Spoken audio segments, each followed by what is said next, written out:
welcome back to another video from Car Help For You. So in today's video, you can't clearly see, but we're working on a Vauxhall Meriva, and what we're doing is we're changing the water pump, the auxiliary belt and the thermostat. So as you can see, we've got it already stripped. I'm just going to show you how to get to this stage, or explain to you how to get to this stage. What you want to go ahead and do first is get a small jack underneath the engine. When you put the jack there, I recommend put like a piece of wood or something so it can support the engine. You then need to go ahead and get the engine mount removed, which will be, the airbox removed, which you can just remove and pop over to the side. It's very straightforward. There's only one sensor. It's pretty much self-explanatory. Now the complicated parts start coming. You want to go ahead and you want to remove the engine mount. So the engine mount goes into the side of the engine and also goes into the side of the chassis. If I show you down here, yes, unfortunately we are doing the job outside, so we're very limited to our resources, but the engine mount essentially is mounted, where is it, it's mounted, if I can remember properly, a little something like this, and that goes on top of this, so that outprint there is like that, so it would essentially go like that. So you want to go ahead and you want to take the first part off, which is these three bolts here. All the bolts are Torx bolts. If I remember, I will put it in the description. Only if I remember. I'm very, very forgetful when it comes to stuff like that. So if I do remember, I'll put in all the tools that you do need. But anyway, it's these three here. The engine will lower itself down. Then you need to remove this out. So it's one there, one there, one there. This entire piece will come out. And you can see I always like to keep the screws with it, just so I don't actually lose where they are. Then you've got this one that mounted at the side of the engine. You've got three bolts on this one. So this will be fitted like this. And you can see on the back side, there's the three bolts. Again, it's a similar method for taking it out. You've then got, if we come back up to the car, so the three bolts in the first one, 1, 2, and 3. And then you'll have the 3 going across here, which obviously I showed you. So that'll come off as one piece. Then you'll have it mounted to the engine, where there'll be 3 again. You can see, once I got that removed, what I've done, you can't actually tell it, but what I've done was, the jack that was underneath the engine, I jacked it up so the engine actually raised up a little bit, loosened all 3 bolts off with a ratchet, and then I went with my fingers and loosened them all off. Once it was detached, the bottom bolt, you might think, oh, I've got to drop the engine down, take the wheel off and get it from in there. You don't have to. If you raise the engine up, the 2 bolts kind of come out of place. Once they come out of place, you can kind of maneuver and take the full part with the 3rd bolt, which is what I've done there. So that's how we got to that stage. Then you're going to have this pulley here, which is going to be where that hole is just there.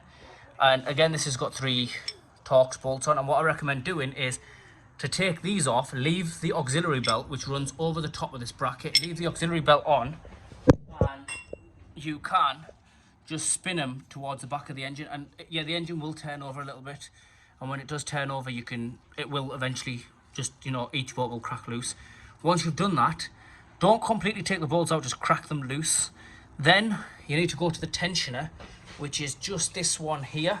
Now if you're replacing your tensioner, that can be replaced. This one isn't getting replaced. Customers supplied all the parts, and this tensioner is actually in good conditions. Well, it's in okay condition, it's not good, but it's not getting replaced either way. So you can see it's spring loaded, and the easiest way to do this is this Torx bit here, if the camera decides to focus.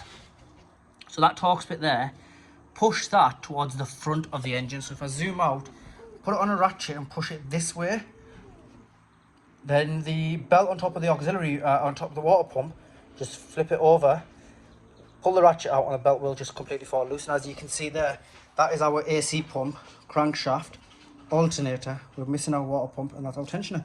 And it's literally quite a simple process. So once you've got to that stage, you now want to start removing a few other things. Like you can see here, I've removed the cable for the sensor from here. If we go around to this side here, I removed the cable for the sensor here. I removed the thermostat one. There was the airbox connecting to this here, so that came off. And you can see if I just zoom out, all of it has just been pushed to the side nicely. This pipe is made out of plastic and it goes there. They are very crap quality parts, so what you want to do is you want to squeeze that pipe in together like that and just wiggle it and it will come out. And again, you don't need to move it massively, just slightly. So that's what I've done, I've moved it slightly. That's given me enough to get to the front of the thermostat, which if I get the thermostat, your thermostat will be mounted like this in that pipe like that. So you do have a pipe clip just here, that type of pipe clip which is just here. I found it easier to remove the thermostat then remove that pipe. So if you imagine your thermostat is mounted like this, you've got a Torx bit on the left hand side, a Torx bit on the right hand side, but you've also got one underneath. So you want to remove that. Obviously you've already removed the wiring at this point, and you've got a pipe here which is your coolant radiator pipe. Now in order to get to the third bolt, you need to remove that. It makes life 10 times easier. If you look just carefully, I removed it and just twisted it downwards, so it's not an inconvenience to me. We are doing a coolant flush. You don't have to if you don't want to, but we are. So I'm not really bothered on how much coolant I lose. That's why the pipe's downwards. Otherwise, you can just keep it pointing upwards to try and save as much coolant. But once this comes off, this was a bit stuck on there once the bolts actually came off. So all I did is I just got a screwdriver, well, a pry bar, put it on top of this ring here. If it zooms out, I'm not sure why the camera's not wanting to cooperate today. Just on top of here, and I just tapped it very lightly, and the vibrations kind of broke it free. It doesn't look like this had failed. However, the customer said since we're doing the water pump, may as well replace this, and I completely agree. If it's in the way, you may as well just do it, and you don't know if this might be the next thing to go, so I don't want to do a job twice. So that's the old water thermostat. Now you've got your old water pump. If we bring the water pump, and I'll just put it here. So your water pump is mounted literally like this to the engine. You've got another pipe like that one just down there, which is on by this clip. Now I could not move this clip for the life of me backwards onto the pipe, so I moved it forward onto the water pump itself, because I can always crimp it from here, put it onto the new water pump, push the pipe on, and then just move it backwards. But you can see I had a bit of a fight with the coolant hose, which is just at the back there.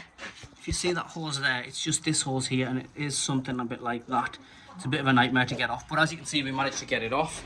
This is where your thermostat would mount. So you've got your 3 bolts for the thermostat, which would mount there, and then you've got all your water pump bolts. Now you can't just take these off and hope for the best to put them in the right place. I've always said it in the past, and I will say it again, there's a little trick to this. I always recommend it to my customers, and here's a little trick. Not my customers, anyone I help, sorry. And this is a trick. This is the style I've removed the bolts. So if I come over this way a little bit, let me move some stuff out of the way and see if I can hold the water pump there. So if I then hold the water pump and zoom out a little bit, you can easily see what I mean. So this is how it initially is. You can see the 2 bolts for that. Them ones are there. My thumb's covering this one. Down the bottom, you've got them 2. All of them like that. And it is literally as easy as that. And the way I recommend doing it is take the new water pump out of the box, put it alongside, and you can just follow. So for example, if this is a new one, I'd keep it in the box like this, and I can see, right, so there's 2 screws there holding it in, 2 there, 2 there, twist that, 1 there, 2 down here, 1 there, 1 there, type of thing. I'd say, right, okay, this is what it is. Let me take them off. And once I think I've got them all off, so I've got them in this sort of design, now I know where they go. Before I then go ahead and pry on it, because I don't want to snap one of these bolts inside the engine, what I'll then go ahead and do is just count them. So I'll be like 1, 2, 3, 4, you know, however, count the holes, 1, 2, 3, 4. Do they match? Yes, that means I've got it all out. So then you can try and pull it forward. If it doesn't come out, you can just put, if we go sideways, you can just put a pry bar down here and just, you know, tap it a couple of times until it'll just crack loose. And you can see our water pump has seen better days. Now this did have a coolant leak, and I believe it was coming from somewhere down here. You can see the gasket and everything's failed, so it was definitely, you know, due a replacement. The water pump itself is quite intact. There's no free play or anything, but it was literally just like that. I do apologise for any background noise, by the way, guys, because I have got the little apprentice, and if you're a regular watcher of the channel, you know the little apprentice likes to come in and have a little bit of a play about. So I've had him with me today. Unfortunately, I've got to work on a bank holiday, getting people back on the road, so it is what it is. But don't mind, since I've got my little apprentice with me, get them all trained up. Anyway, so that's how you want to do that. Now once you've done that and you've got it off, what you do want to go ahead and do is come back to here and you want to clean this area up really good. So this might look like it's nice and clean, but it's not. This needs to be cleaned a hell of a lot more. We want to have a nice shiny surface, or somewhat clean-ish, not 100% shiny where you start scratching it and stuff. I'm going to clean all this up and I'm going to get the new water pump fitted in this order. So I'm going to go with the water pump first. Once the water pump's in, that pipe's going to go on first, then the water pump's going to get held against there, all the bolts of the water pump. Then the thermostat's going to come into the side of it, the pipes for all of that. Once I'm happy with that, then the engine mount's going to come on from this side. Sorry, before the engine mount comes on, the water pump pulley is going to go on, you know, the actual black thing.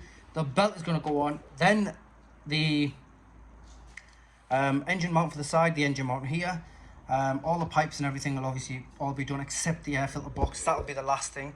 Then I'll get it up to temperature, do a coolant bleed on it, make sure there's no leaks coming from it at all, and once I'm happy with it, I'll then put the air filter box on. You can put the air filter box on if you're not too fussed, but I just like to do that in case there's a leak. I'm quite confident there won't be, but still don't like to put things down to chance and, you know, have to reopen stuff. So that's what I'm going to do. What I will do is I will put a diagram of the belt for this specific car in this video, and I'll also get this all built up and I'll show you a quick video of what it looks like completely built up before the engine mounts go back on, and then I'll show you what it looks like with the engine mounts on, and then I'll show you what it looks like with the air filter box on. So even though you haven't seen the strip of it, you are going to see it go back together, which will explain a lot to you. Now, this is a very simple job if you feel confident. If you don't feel confident, definitely let it go to a garage. It is a bit tricky and you do need a bit of time and that. And obviously when you're jacking the engine up, you want to be extremely careful that you don't just put the jack straight onto the sump and put a hole in through the sump. But anyway guys, I'm going to go ahead and get that done and I'll come back to you guys. Right guys, so as you can see, we've got it all closed up. Well, we've got it somewhat closed up. So there's the thermostat. You can see the pipes are back on, all the sensors are back in, the breather pipes and everything's back on. You can see the water pumps on. Now, just to show you the routing, I will put the diagram in, but just to show you the routing, it goes around the water pump, down towards the AC pump, around the AC pump, straight under the crankshaft, around the crankshaft pulley, up into the what's it called, pulley, from the pulley down and around the alternator and back up onto the water pump. So that's what it looks like there. Now what I'm going to go ahead and do is get the bracket that goes on the side and the engine mounts all fitted up. Once they're fitted up, I'll show you what it looks like. As I said, I'm not going to connect the airbox up, so I will show you what it looks like. And then I'm going to start with the bleed procedure, which I won't show you, but if you do need help, just drop me a message and I'll show you how to do that. Right guys, so as you can see, I've got it all back in. And what I meant by the bolts when I'm showing you is one's there, one's down there, one's there. You've got three there. This holds the top brace together, that comes off separate. Then you've got one there, and if we just go down here, we've got one. You can just make it out. If I use the torch to move this pipe, you can just make one out there, and that's the end product, what it should look like. Now I'm going to get mine up to temperature and run it. I'm going to connect the air pipe into there. I'm not going to put the air box back down. I'm going to get it up to temperature. Once it's up to temperature, I'm going to monitor the belt. I'm happy with how it's set. It's not moving. It's not going to come off. Once I'm completely happy, I'm going to make sure I bleed the full coolant system. Once the coolant system is bleeded, I put the airbox back on and I ring the customer and take the car. But it's literally as simple as that. It's not simple, but it's literally, that's how easy it is. It's fiddly, but it's easy. But anyway guys, please like, share and subscribe. Thank you.